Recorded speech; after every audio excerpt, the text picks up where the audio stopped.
Hello dear students, welcome to my channel. So today I am going to continue with the third part of medical terminology. So we were studying about the terminology. Okay, so now I'll begin with the hypercalcemia. Okay, so let's begin with the next terminology, that is hypercalcemia.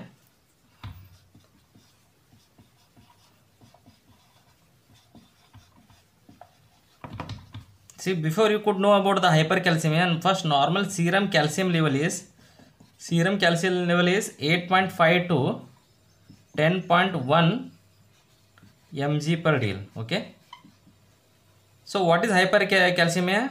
When serum calcium level goes above 11 mg per dl, it is known as a hypercalcemia. Okay, so what is hypercalcemia?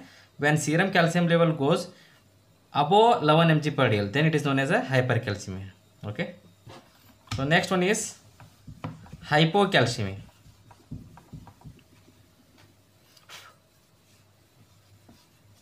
Hypocalcemia.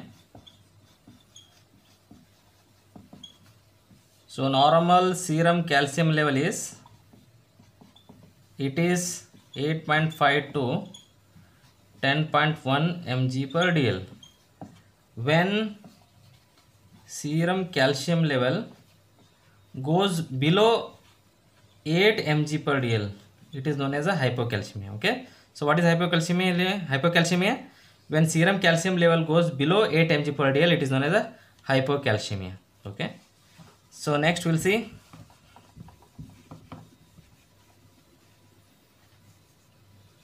organomegaly. What is organomegaly? Organomegaly means enlargement of organ.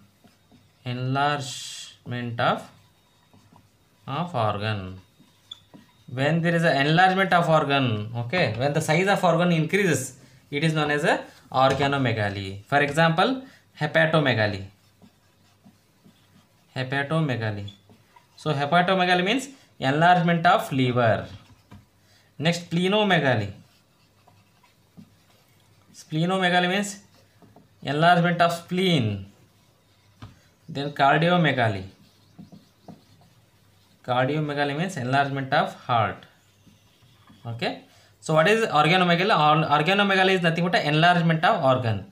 So what is hepatomegaly? Enlargement of liver. Splenomegaly means enlargement of spleen. Cardiomegaly means enlargement of heart.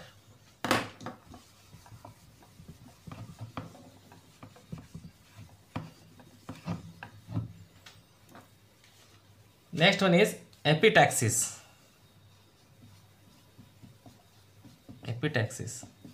What is epitaxis? Epitaxis is nothing but a bleeding from nose. Okay, bleeding from nose. When a blood comes from the nose, it is known as epitaxis. Next, gynecomastia.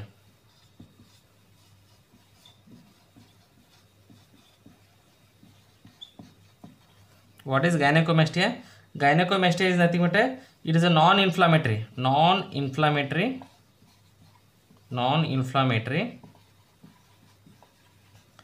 enlargement of one or both breast.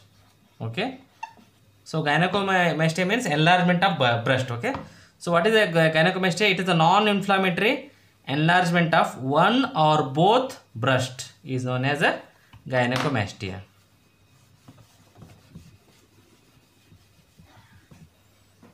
Next one, azoospermia. Azoospermia means absence of sperm in the semen. Okay, it is a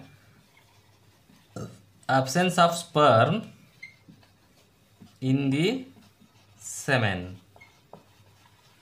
So each time when the semen is ejaculated, okay, there is no sperm present in the semen. Okay, so what is azoospermia? It is nothing but a absence of sperm in the semen.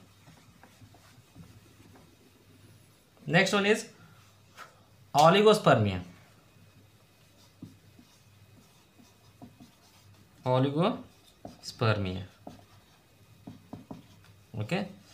So oligospermia means decreased sperm count. Okay. What is oligospermia? It is a decreased sperm count.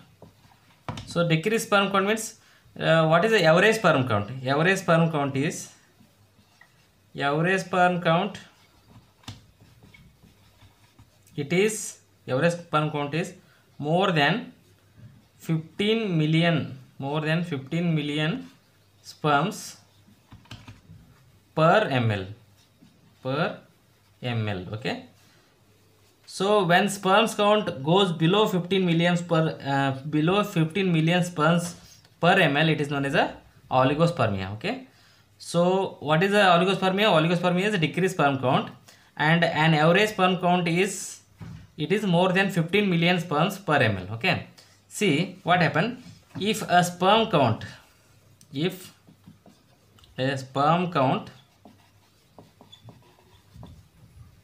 comes below 15 million sperms per ml. Okay, sperms per ml, it is known as a oligospermia. So what is oligospermia? Oligospermia is nothing but if a sperm count comes below 15 million sperms per ml, below 15 million sperms per ml, it is known as a oligospermia. Okay. So in this oligospermia, we have a mild, moderate and severe oligospermia. So what is mild oligospermia?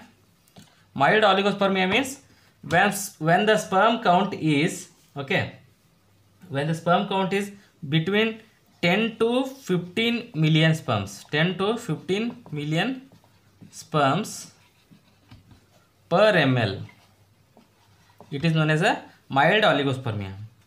Moderate oligospermia means when the sperm count is 5 to 10. Okay, when the sperm count is 5 to 10 million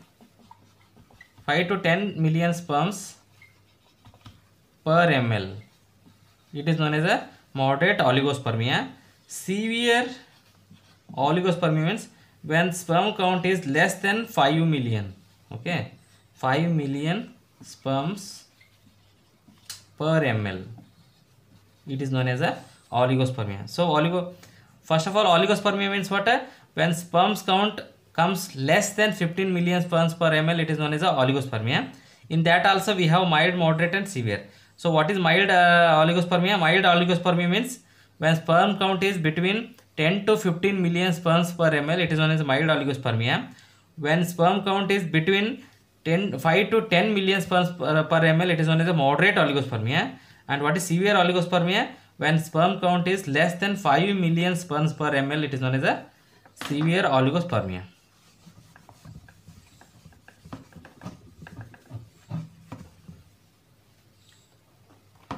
Okay, next one is aspermia. Aspermia. So this question is been asked in AIMS in once upon time. What is aspermia? Aspermia is nothing but a complete lack of semen with ejaculation. Complete lack of semen.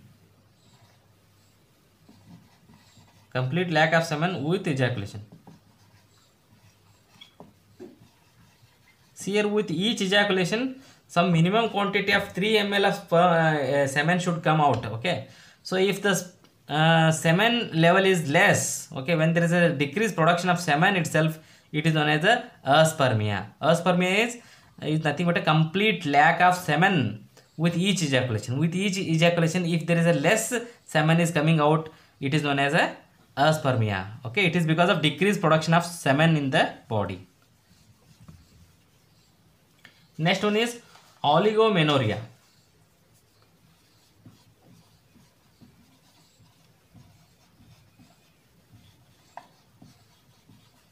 So what is this oligomenorrhea? It is a long interval between the menses. Okay, it is a long interval between the menses. Okay, generally more than 35 days. Okay, see what happens here.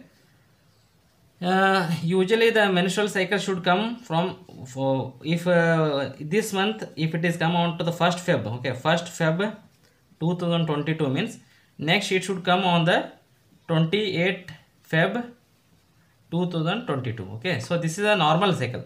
So normal cycle of normal menstrual cycle is of 28 days. Okay, so when there is a long interval between the menses, when there is a long gap between the menstrual cycle, it is known as a oligomenorrhea. Okay, so for example, if the menses has come, okay, menstrual cycle menses has begun in the 1st Feb of 2022.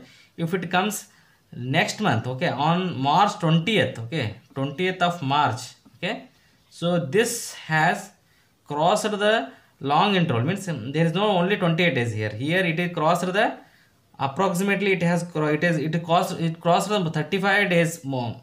There is a long gap between the menses, that is more than 35 days. Okay, so this is known as oligomenorrhea. Okay, so oligomenorrhea is nothing but a long interval, long gap or intervals between the menses. It is a long interval or gap between the menses. Okay, for example, the gap may be more than 28 days. Okay, normal menstrual cycle should be, it come between 28 to 30 days. Okay, it is a normal cycle. So when it crosses more than 35 days, when there is a more than 35 days between two menstrual cycle, it is known as a oligomenorrhea.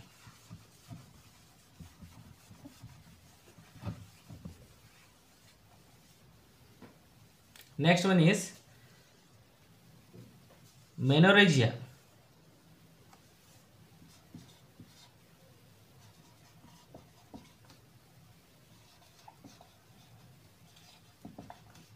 So what is menorrhagia? It is excessive and prolonged menstrual bleeding. It is a excessive and prolonged menstrual bleeding.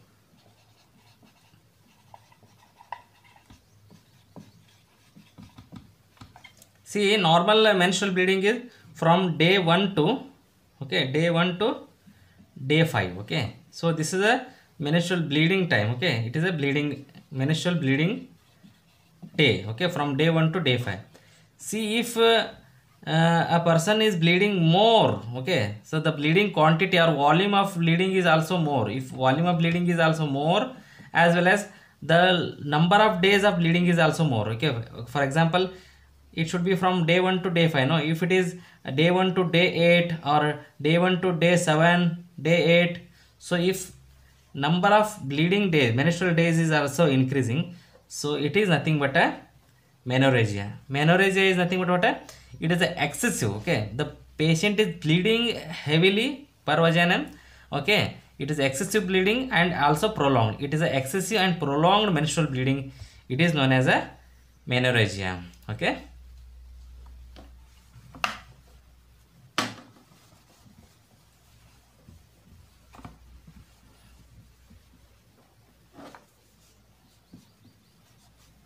Next one is Kussmaul breathing.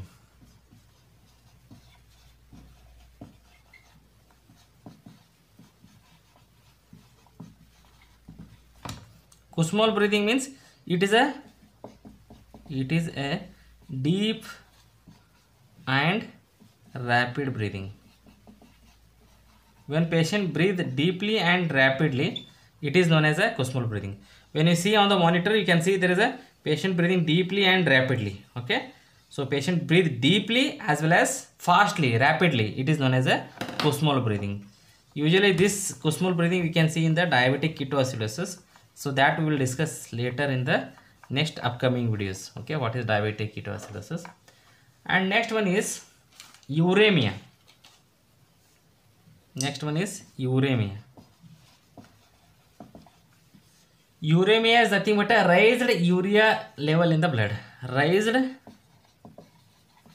urea level in the blood. Okay. See, normal urea level is how much? Normal serum urea level is 10 to 40 mg per dl. Okay, so when serum urea level, when you check the serum urea level, if it is more than 40 mg per dl, okay, it is known as a uremia. Okay, so uremia is nothing but a raised urea level in the blood. Okay, so normal serum urea level is how much? It is 10 to 40 mg per dl. When serum urea level goes above the level of 40 mg per dl, it is known as a uremia. Okay, next one is, so this uremia you can see in the chronic kidney disease or end stage renal failure or acute renal failure. Okay, when there is a kidney is not properly functioning, you can see this uremia. Okay, next one is azotomia. So azotomia means raised creatinine. Okay, what is azotomia? Azotomia is nothing but it is a raised creatinine and urea, creatinine and blood urea nitrogen level.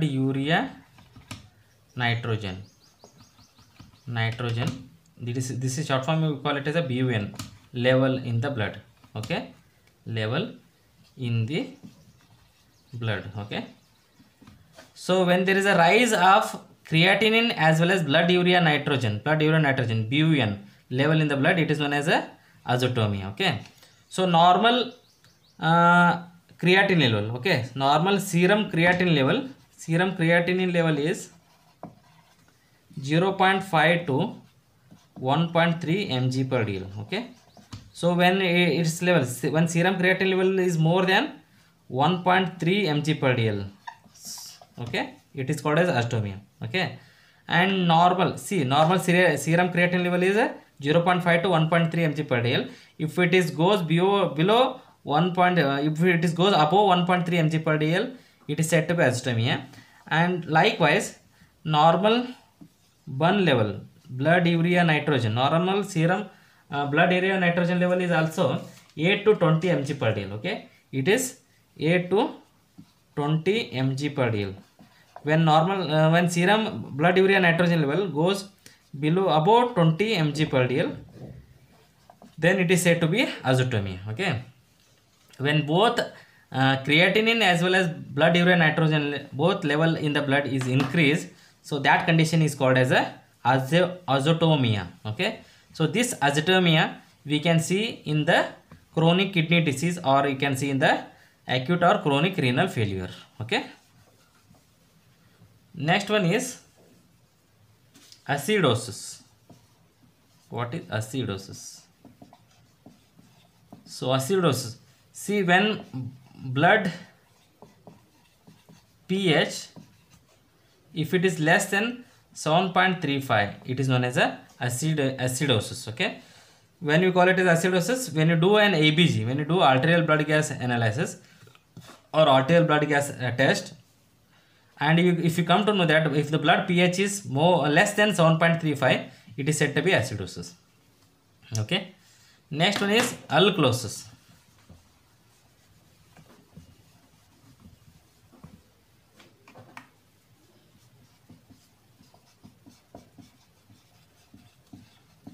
Alkalosis is nothing but when blood pH is more than 7.45, it is known as a alkalosis. See, when you do an ABG, arterial blood gas, and if you read the arterial blood gas report, and if you come to know that blood pH is more than 7.45, it is said to be a condition of alkalosis. It may be metabolic alkalosis or respiratory acidosis.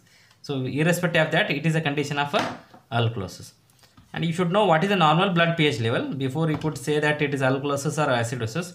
So normal blood pH is between 7.35 to 7.45. 7.35 to 7.45. So these are some of the terminology of today class. Thank you very much for watching my video. So if you like this video, please put a button on like. Okay, and please subscribe and share the video so that it will help to others. Okay, thank you very much.